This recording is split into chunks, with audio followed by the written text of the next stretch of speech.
just because of a number of different events over the past weeks, months, and even in more recent days.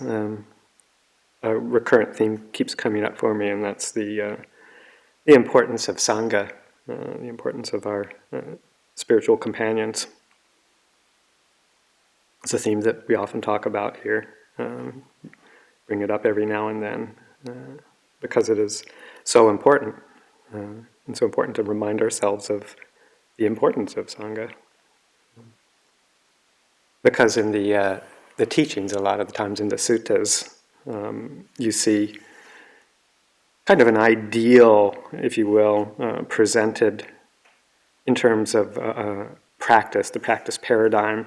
A lot of the stories, particularly from the earlier times when the Buddha first started teaching after his enlightenment, a lot of the themes portray the kind of the rugged individualist, the newly ordained monk going off and per the Buddha's suggestion, admonishment to go and find the root of a tree, an empty hut, a secluded forest dwelling, to go and practice solitary practice, and how in so many of those cases the lines go, in no long time, Bhikkhu so-and-so realized the fruits of the holy life and was enlightened. So there's this kind of structure, example that's set up that really portrays that individual initiative and initial initiative to go and practice on one's own in a solitary setting. And supported by the fact that it was primarily a wandering tradition in the earliest days, and that solid, stable communities didn't start forming until somewhat later on in the dispensation. And sometimes you hear references to that formation of more stable dwelling places, monasteries, as somehow it has this kind of taint of deterioration, or, oh, it's not like it used to be.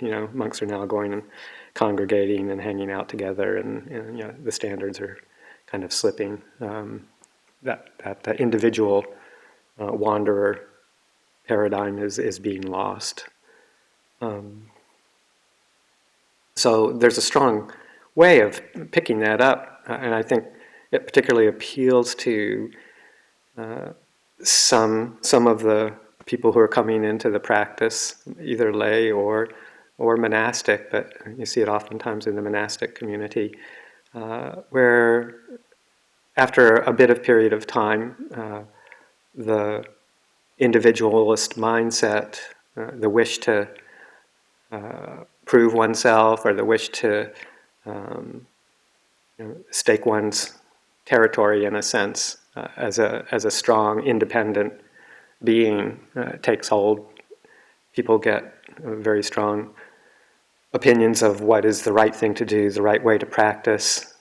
Sometimes people might have really significant experiences in a meditation and think that there's some sort of attainment, and now that they're ready to just go the final course, and can have very strong self-confidence come up through those kinds of experiences, and it can be very difficult to see that maybe that is not quite the case, or that despite a strong meditative experience, that there are still a lot of underlying tendencies underneath that are still operating, but it can be an intoxicating experience that leads to this kind of overconfidence, overestimation of what one has attained, and an overestimation of the abilities one has to now completely practice independently on one's own. That wish, that desire arises in all strata of practitioners, lay practitioners as well. Oftentimes we get inquiries of people wanting to come stay here and hoping, I think, or thinking that perhaps the life is somewhat of a hermit, that all they need to do is come down, get some food, and go back up and spend the rest of their lives in seclusion and meditation. Or if they want to come for a long period of time but are still planning to return to the world, then that sometimes it's a kind of a, we have to let them know quite clearly that this is a communal kind of an experience, that it's not a place for complete individual solitude. Although, of course, we do recognize the need for those periods of solitude structured into our daily routine, as well as periods of solitary retreat, like I'm about to go into for a couple of weeks. So, the way we've worked it here is to have alternating periods of community engagement and a bit more solitude. See if we can get both of those going. But there's that strong ideal that we often hold of that independent practitioner. And even Ajahn Chah had that sense and practiced in that way for quite a long time, as after his ordination, and ended up doing a fair amount of wandering and practicing on his own. And then when he came back into community, realizing that many of the underlying tendencies, the kilesa, were still actually quite active, although just a bit dormant because the circumstances weren't there to challenge him to see them. And coming into community, interacting with people, all of a sudden brought them up again. And so he realized that he could learn a lot from being with people, living in community. So it's an ideal, but it's not always the right time for that kind of individual determination, that individual effort on one's own. There's been a number of cases over the years of after the first few years of training, monks from our tradition, other traditions, going off on their own to practice in that way, and after periods of time, either short periods of time or even longer periods of time, years, just calling own shots, not being in too much communal contact, losing that kind of perspective that one can get from living with other people. And all of a sudden, after some time of forced determination and resolve that may have had some good benefits come from it, but the underlying tendencies rear up their ugly heads and overwhelm a person, and then they don't have the skills, the contacts with Sangha to help sort it out before it becomes too much of a disaster. Precepts can get broken, and people even will disrobe in those kinds of circumstances. So that's just reflecting on that, seeing the difficulties that have arisen from that kind of too early overestimation. And coupled with that real strong individualistic, I've got things to do, I know the right way to do it, I know what's important for me, I know what I need, that kind of mindset. Whereas it can lead to a certain amount of energy and useful independence, it can also lead to that. It can lead to ruin for some people. At the best, a lot of confusion sometimes.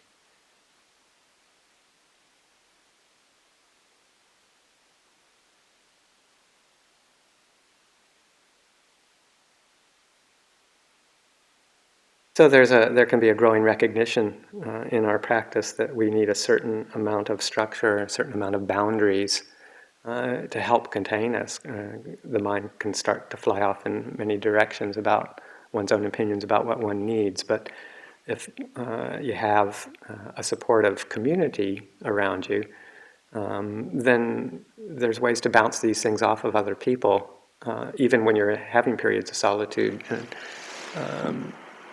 periods when you're say, going on tudong, going away, to have that ability to relate and have contact can be an important balance, checks and balances. So even when people, particularly in their early years, if they have the urge to go wandering, the urge to go tudong as a way of developing a sense of confidence and more independence, which can be a very good thing, we often encourage people not to go alone, at least in the earlier years. People are encouraged to go with another monk or sometimes a couple others, so that you have that support as you go put yourself into more challenging positions. And in the household life, oftentimes find ourselves encouraging people to really find community, find support. The general household living situation, whether it's either alone, as it is if a person's single, or say within a nuclear family, a family structure. Even in those kinds of situations, when people come and they're wondering why their practice is not progressing like they would, or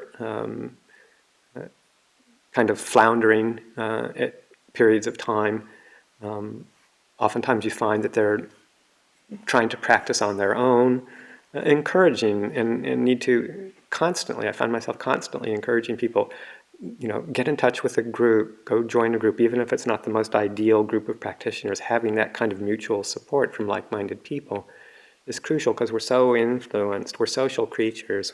As human beings, we're social creatures. And I think that most of us need that kind of support, maybe more than we think we do. We need that feedback. After 20 years of living in community, and I still very much enjoy my periods of solitude and seek them out as possible, I find that an incredible amount of learning is done from just the daily contact with other people and the rubbing up against of my wishes against other people's wishes, and how to negotiate and how to compromise, and how to just watch the moods and the emotions that arise when you're living in community. It keeps us on our toes. And that's so important for monastics or lay people. You need to have that kind of contact with people who have the same ideal, the same interest, and can act as mirrors for us, so that we don't get lost in our own views and opinions.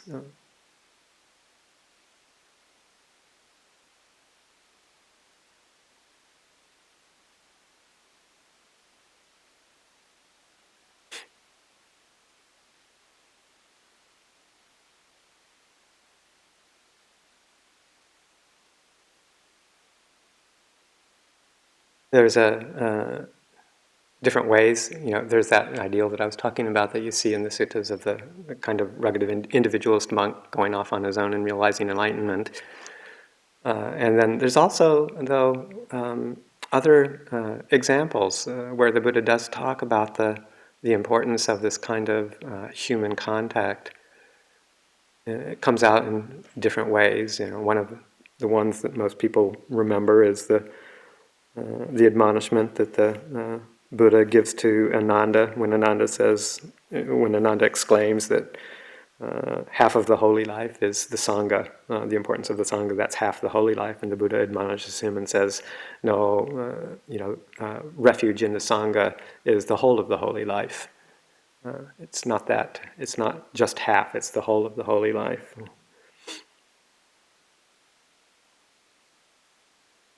He also talks about the most important internal and external support in practice, are two most important things to develop as in the practice, mental factors or factors, not mental factors, but general factors for development along the path, one internal and one external. And the internal one is this what's called yoniso manasikara, or wise attention, where we put our attention, is the most important internal factor. And the most important external factor is association with wise people. So right from the very beginning, the most important external factor for practice is being around people who are like-minded and who have can support you and instruct also. It's also interesting that in the establishment of faith, a confidence in the practice, which there's 4 factors that are important for establishing faith, or also even establishing the supreme confidence that comes with the entry into the stream entry. The 4 factors are the same in both those situations. And the very first one is associating with the wise. The second one being in that opportunity you have the chance to listen to Dhamma teachings, and so listening frequently to Dhamma based on that association with wise people, good people. And then the third factor of that yoniso manasikara, reflecting wisely, wise attention based on what you have learned in the teachings from the spiritual friends. And then the fourth is applying it in the correct way, practicing the Dhamma in line with the Dhamma, not getting distracted in other various practices or teachings that are not in line with Dhamma. So keeping the focus. But all starting again with that all-important association with wise people, good people. So despite the rugged individual caricature, in a way, the Buddha many times says that community, wise people, is one of the supreme ways we can support our practice. One of the suttas that also describes it is from the Udana, the Meghiya Sutta. Meghiya is a monk who at one time was attending to the Buddha. He was his attendant, and he was wandering around one day and found a mango grove that looked particularly pleasant, pleasing, a nice place to go and practice. And he had the inspiration to go and leave the Buddha at that time to go practice independently on his own in that mango grove, and went back and asked the Buddha if he could do that. And the Buddha said, well, now's not the time. There's nobody around to be my attendant, so just hang on, wait a bit. And Meghiya asks a second time and a third time, and finally the Buddha said, well, I guess if you're that intent on practicing, then go ahead. It's like, who am I to stop you at this point? You've asked 3 times, you're really intent, go try it out. So Meghiya goes off and wanders into the mango grove and tries to practice, and after a while he starts to be assailed, as it says, he's assailed with thoughts of sensuality, with thoughts of ill will, with thoughts of cruelty, harming. They just started to flow into his mind, and he wasn't able to shake them. And after doing that for an unknown period of time, he goes back to the Buddha, kind of tail between his legs, and says, what happened? And the Buddha essentially says, well, the mind wasn't ripe. It wasn't time to go off to doing that. But there are different factors that you can cultivate to help bring the mind to maturity, bring the heart to maturity, that will then allow for that kind of practice to bear fruit. And the first thing he says as a basis for that kind of practice is, or to help mature the heart, is again that being with good people who will support you and give you wise guidance and wise structure, wise feedback. And then a second important factor is to really pay attention and hold to one's precepts. In the lay community, there's the 5 precepts to hold on to, or the 8 precepts in more renunciate style. And the support of people around you to do that is crucial too, because it's so easy to kind of be influenced by the people we're around. And if the people who you're spending time with don't support the 5 precepts, then it's all that much harder for a person to individually keep that when they're not being supported in it. Similarly, in the monastic community, we spend a lot of time trying to really understand, learn, and live according to the Patimokkha rules. Right now, we're in the midst of Patimokkha training, the Vinaya training classes that we have a couple of times a week, and spend a couple of hours each of those sessions going over various rules and more and more and more, which has been really pleasing to me this time around, because I haven't been here for a couple of years when we've done it, is just really talking about the value of it, not only learning the rules and how to do them and the very small details around them, but also really spending some time discussing what it means to us, how it comes out in our lives, where we see it making a benefit. So a lot of emphasis on the practice of Vinaya and the precepts, very important to help mature the heart. And I find it useful, even after 20 years, it's very important to keep refreshing, remembering, and refining our rules or our way of conduct, because that helps to really hold the space for a gentle, clear, remorseless mind.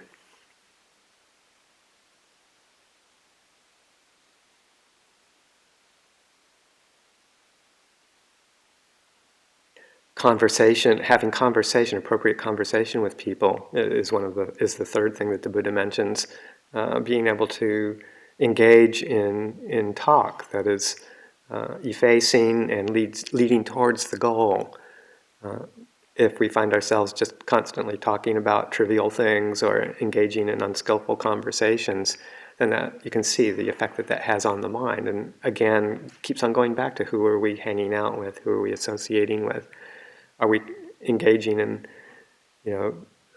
long periods of frivolous conversation that just doesn't go anywhere, or can even lead into unskillful forms of speech? Or are we trying to constantly evaluate the effects of what we say, how that it works in our minds?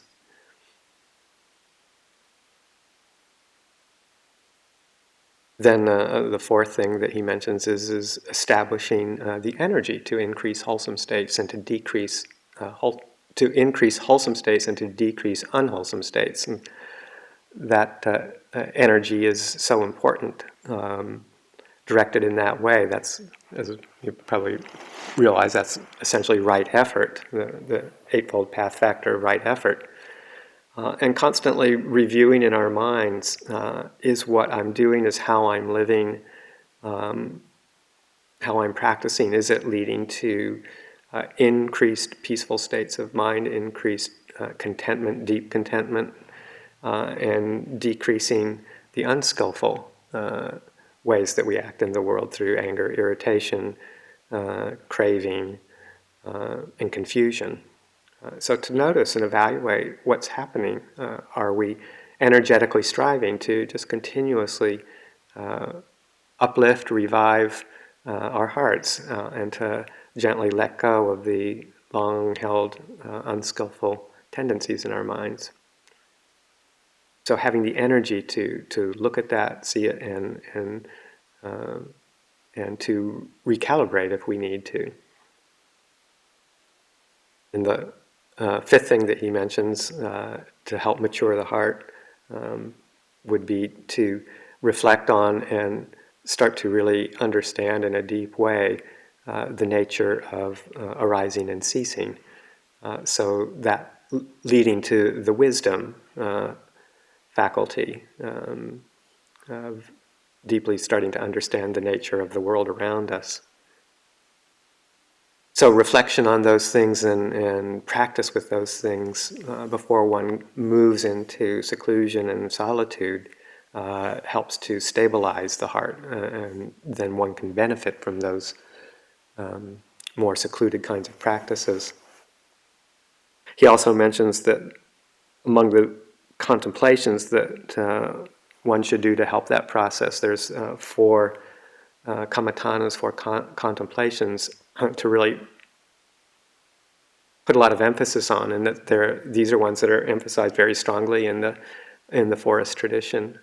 Our teachers in Thailand and here emphasize many different kamatana, very subjects for contemplation, meditation, but these four often come up in our practice, in our teachings, and one of them is a contemplation of the asuba contemplation, the unattractiveness contemplation, and that's to help counteract the sensual craving, the way that we tend to act on sensual desire and see objects of sensuality through kind of these rose-tinted glasses. We don't see things in the right way, so we have to sometimes, if the cravings are strong, we have to have some countermeasures to help draw us back to neutral, to back to a sense of equanimity, so that we aren't bowled over by sensuality. So the asuba practices. Then kind of a counterbalancing practice is to practice metta, loving kindness, contemplation, bringing up thoughts and mind trainings around loving kindness, because the mind can get very hard-edged, and particularly if you've got this inclination and it's bent towards solitude and striving, to the point where the mind becomes very narrowly focused and can become overly rigid in the practice when held tightly. Or if one is maybe kind of overdoing it with the asuba practice and developing a bit of negativity in the mind, that the counterbalancing effect can be felt through that practice of opening and broadening, expanding the mind with a very gentle, spacious heart.